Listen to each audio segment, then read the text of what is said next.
तो कल रात को ही स्ट्रेंजर थिंग्स टेल्स फ्रॉम 85 का ट्रेलर रिलीज हो गया था। एंड जिस हिसाब से स्ट्रेंजर थिंग्स का एंड हुआ था उसे देख के लगता नहीं कि इस शो के लिए कोई हाइप है।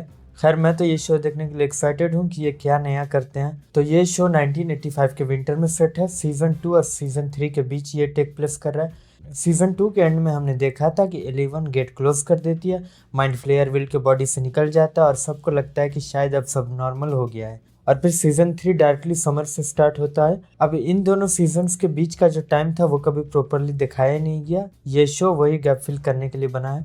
ट्रेलर का स्टार्टिंग शॉट्स काफी फेमिलियर है। सबसे पहले हम देखते हैं आर्केड। ये वही जगह है जहाँ सीजन 2 में बच्चे डिग डग खेल रहे थे और जहाँ पे मैड मैक्स का नाम पहली बार दिखा था। उसके बाद हमें माइक का हाउस दिखता है और ऑनेस्टली स्ट्रेंजर थिंग्स में लगभग हर बड़ी चीज यहीं से स्टार्ट होती है। फिर हम माइक को 11 के घर जाते हुए देखते हैं जहां वो हॉपर के साथ रह रही होती है। 11 का लुक भी सीजन 3 से काफी क्लोज है, स्पेशली हेयर स्टाइल, जिससे टाइमलाइन काफी क्लियर हो जाती है। उसके बाद माइक और 11 की वो फोटो दिखाई जाती है जो सीजन 2 के एंड में स्कूल डांस के टाइम पे ली गई थी। अगले ही शॉट में हमें हॉकिंस के वाटर टावर का शॉट दिखता है जो पहले भी काफी बार इंपोर्टेंट रहा है। उसके बाद हम स्नो के नीचे से एक छोटा सा क्रिएचर निकलता हुआ देखते हैं। यहीं पे ऐसा लग रहा है कि गेट बंद होने के बाद भी सब कुछ कम्प्लीटली ओवर नहीं हुआ था।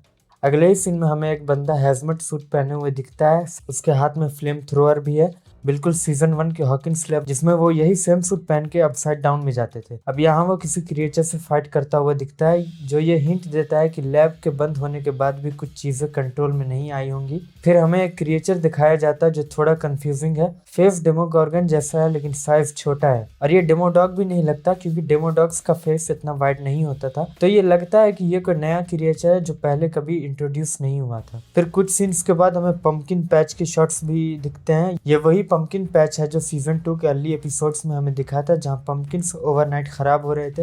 ये वही पहली जगह थी जहाँ अपसाइड डाउन का इफेक्ट सरफेस के नीचे स्प्रेड होता दिखाया गया था। अब ट्रेलर से लगता है कि वहाँ अभी भी कुछ बचा हुआ था और शायद वहीं से चीजें वापस आ रही है।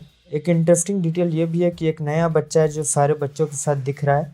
अब ये बच्चा सीजन 3 में तो हमें कहीं नहीं दिखा था, तो हो सकता है कि ये बच्चा इसी एडवेंचर के दौरान मारा गया हो, क्योंकि स्ट्रेंजर थिंग्स के पैटर्न को देखें तो यूजुअली हर सीजन में कोई ना कोई एक मर ही जाता है। अब अगले शॉट्स में हमें डस्टिन और स्टीव के शॉट्स भी मिलते हैं जहां दोनों क्लियरली किसी चीज से भाग रहे होते हैं। पॉइंट पे वो क्रिएचर उनकी कार के ऊपर भी होता है। अब कुछ सीन्स के बाद हमें पंपकिन पैच फिर से दिखाए जाते हैं लेकिन इस बार ज्यादा इंटेंस लगते हैं, जैसे मल्टीपल क्रिएचर्स हॉकिंस की तरफ मूव कर रहे हो। हमें पंपकिन से कुछ क्रिएचर्स निकलते हुए दिख रहे हैं। उसके बाद हमें हॉकिंस न्यूज़पेपर ऑफिस का शॉट भी दिखाई देता है जहां सीजन 3 में नैन्सी और जोनाथन इंटर्नशिप्स करते हुए दिखते हैं। लगता है शो में हमें यह भी दिखाया जाएगा कि कैसे उन दोनों के यहाँ पे नौकरी मिली थी। ट्रेलर के एंड में हम विल को एक वुडन हैमर के साथ एक बड़े क्रिएचर के सामने खड़ा देखते हैं। इस मॉन्स्टर का हेड पंपकिन से बना हुआ है जो थोड़ा वियर्ड और थोड़ा क्रीपी भी लगता है। और फिर नेक्स्ट शॉट में हम देखते हैं कि ये क्रिएचर हॉकिंस स्कूल के अंदर होता है। मुझे लगता है कि फाइनल फाइट स्कूल के अंदर ही होगी, बिल्कुल सीजन 1 के एंड की तरह। अब यहाँ पे ये सीन सेंस भी बनाता है क्योंकि विंटर की वजह से स्कूल बंद होगा और जो भी हो रहा होगा वो बाकी टाउन से छुपा रहेगा।